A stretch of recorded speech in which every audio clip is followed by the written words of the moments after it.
Mas Kodari, tentu kita nggak pingin ya peristiwa aksi yang berujung rusuh pada pekan lalu ini terulang kembali. Tapi pemerintah ini sudah mengambil pelajaran belum dari peristiwa pekan lalu? Introspeksi apa yang sudah dilakukan, Mas Kodari? Pertama, kalau bicara eh, pokok permasalahan ya, kalau menurut saya pokok permasalahannya kan ada persepsi mengenai kesenjangan, ya masalah Ya, ekonomi yang kemudian berkombinasi dengan masalah komunikasi, masalah empati. Gitu. Kalau bicara soal kesenjangan, Pak Prabowo jauh-jauh hari sudah sangat memperhatikan dan punya kepedulian yang luar biasa, dan itu terlihat dari pidato-pidato beliau, buku-buku beliau, bahkan sebelum menjadi presiden. Dan ketika menjadi presiden, program-program Pak Prabowo itu semuanya ditujukan untuk meringankan beban rakyat, terutama rakyat menengah ke bawah. Mulai dari makan bergizi gratis yang ditujukan untuk mengatasi masalah stunting. Ya. Stunting ini kan yang mengalami masyarakat menengah ke bawah. Kemudian juga cek kesehatan gratis agar problem-problem penyakit itu bisa diidentifikasi dari awal dan diobati dengan segera. Kemudian sekolah rakyat itu jelas sekali itu adalah untuk mengatasi masalah kesenjangan akses pendidikan akibat kondisi ekonomi. Jadi banyak sekali program-program Pak Prabowo ini yang ditujukan untuk mengatasi masalah kesenjangan jauh sebelum ada dinamika pada bulan Agustus ini dan termasuk juga misalnya bagaimana Pak Prabowo melawan apa yang beliau sebut sebagai serakahnomics dengan cara menyita atau mengembalikan lahan-lahan yang tidak sesuai dengan aturan, lahan-lahan kelapa sawit maksud saya yang jumlahnya mencapai sampai lebih dari 3 juta hektar. Itu kan pertama untuk melawan kesenjangan, yang kedua melawan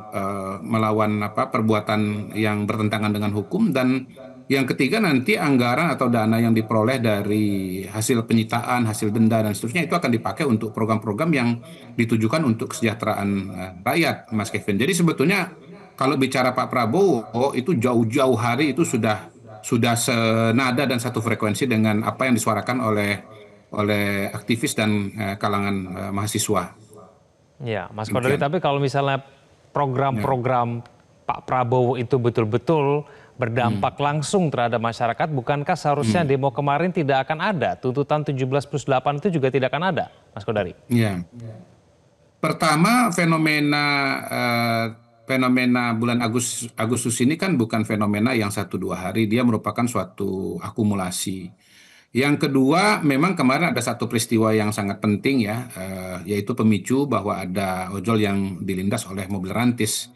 Jadi kalau kita bicara dan belajar mengenai social movement, selalu ada situasi dan kondisi dasar ya yang menimbulkan apa yang disebut sebagai deprivasi atau deprivasi relatif, yang kemudian ketika ada pemicu dia bisa mengalami eskalasi seperti yang terjadi dalam beberapa hari ini.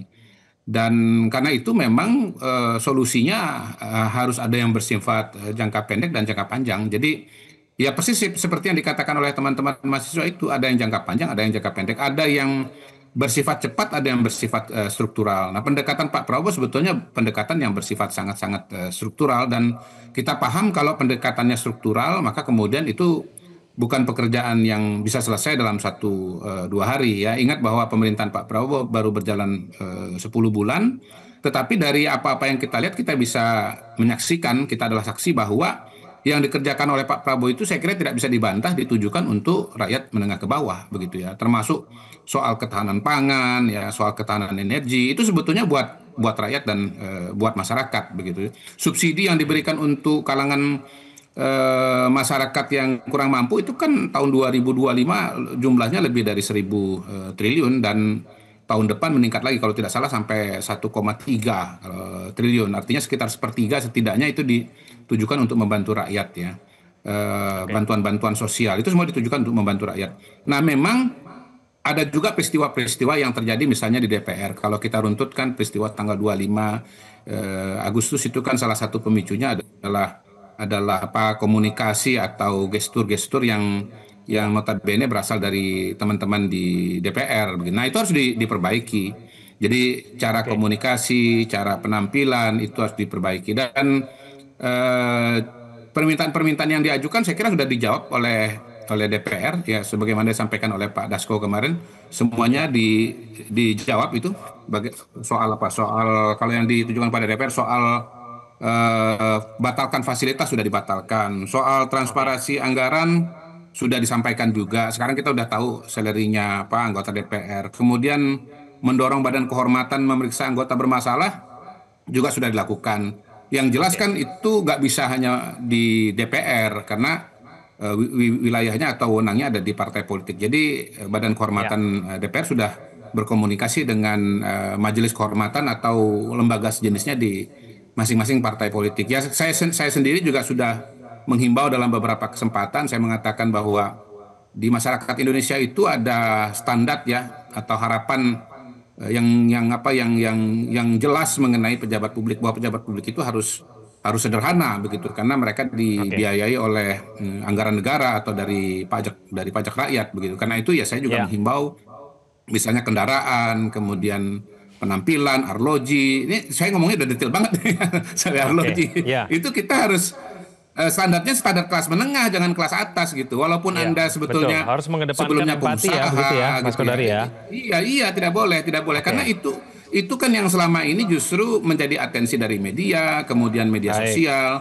Jadi pejabat publik sekarang nggak boleh lupa bahwa kita hidup di era media sosial di mana hal-hal semacam itu akan sangat terekspos dan ketika misalnya kondisi masyarakat mengalami kesenjangan, maka itu akan menjadi sesuatu yang menimbulkan apa yang saya sebut di depan itu sebagai deprivasi relatif tadi itu. Jadi apa yang diminta oleh masyarakat kepada DPR, kalau DPR mampu memberikan, yang baik adalah nama Pak Prabowo. Kalau DPR dianggap ya Mas Kodari, dianggap belum mampu memberikan harapan itu, yang jelek nama Pak Prabowo. Jadi Pak Prabowo nggak boleh main-main di sini, kerahkan Oke. semua yang terbaik, formal dan informal source of power beliau. Legitimasi rakyat itu lebih kuat daripada sekedar kompromi elit. Ya. Langkah Presiden Prabowo justru mengamankan stabilitas jangka panjang. Makanya saya pernah katakan sebelumnya, lakukan revisi secara objektif yang bisa dipercaya rakyat terhadap kabinet dan semua pembantu presiden. Saya Oke. sempat ajukan security clearance ulang, karena di situ akan mengetes kompetensi, loyalitas, ya, dan juga resiko apakah anggota kabinet itu akan melakukan kesalahan selama 4 tahun ke depan. Dan lakukanlah itu secara objektif. Presiden pernah menjanjikan zakon kabinet.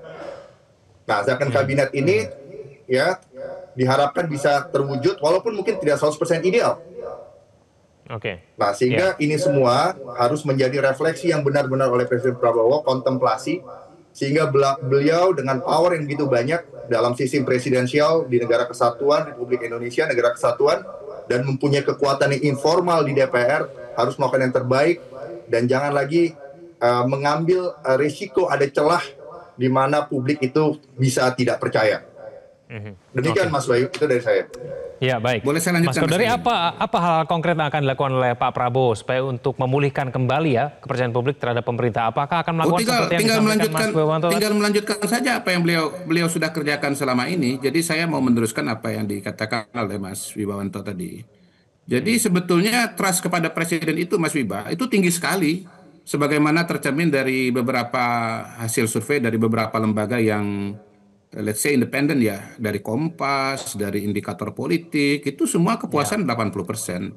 Jadi sebetulnya masyarakat ini percaya dengan presiden, percaya dengan niat baiknya dan percaya dengan programnya. Tapi seperti saya katakan tadi bahwa memang permasalahan ini kan bersifat akumulatif dan justru Pak Prabowo itu datang untuk menyelesaikan persoalan-persoalan ini secara struktural ya, sangat mendasar, sangat fundamental. Makan bergizi gratis itu kan fundamental sekali.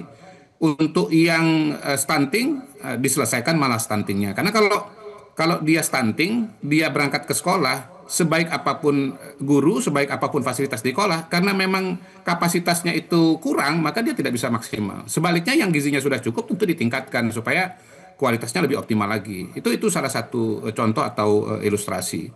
Nah, saya melihat begini, Oke. sebetulnya ya seperti yang dikatakan oleh Pak Prabowo, kita juga beliau tuh bilang begini, saya udah berkali-kali bilang, saya siap kalau misalnya perubahan-perubahan yang saya akan lakukan mengalami tentangan-tentangan gitu ya.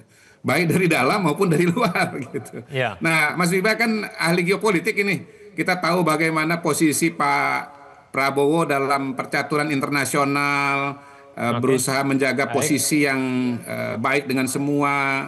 1.000 musuh terlalu banyak, 1.000 kawan terlalu sedikit, satu musuh terlalu banyak. Pergerakan-pergerakan beliau, termasuk kemarin misalnya terakhir itu foto bertiga di depan dengan tokoh-tokoh yang saya sudah tidak sebutkan namanya di sini. Tentu itu kan menimbulkan penilaian-penilaian tertentu dari kekuatan politik yang mungkin berada di seberangnya, begitu. Nah, kemudian dari dalam negeri sendiri, para pampirnomics yang dilawan oleh Pak Prabowo ini kan juga mungkin tidak tinggal diam gitu, Mas Kevin gitu. Saya bukan menafikan soal isu-isu kesenjangan ya, itu sudah saya sebut dari awal. Tetapi sekali lagi dalam semua social movement itu pasti ada unjuk rasa murni, ada demonstran, tapi ada juga para penunggang gitu loh. Distorsi-distorsi yang kemudian memasukkan agenda-agendanya. Saya kira kalau bicara peta pada hari ini, saya pelajari ya, tembakan itu dua sebetulnya, bukan ke presiden. Saya berani ngomong nih, bukan presiden, tapi tembakan itu kepada DPR dan kepada kepolisian gitu. Tetapi kan itu karena apa? Karena kalau mau nembak presiden langsung susah. Presidennya dicintai oleh rakyat, angka-angka menunjukkan itu. Tetapi ditembak dulu dari samping kiri, samping kanan. Nah, itulah kemudian yang harus diwaspadai oleh kita semua. Oke, baik Mas Kodari, Mas Subianto, terima kasih sudah bergabung sama kami di Prime Time News. Selamat malam.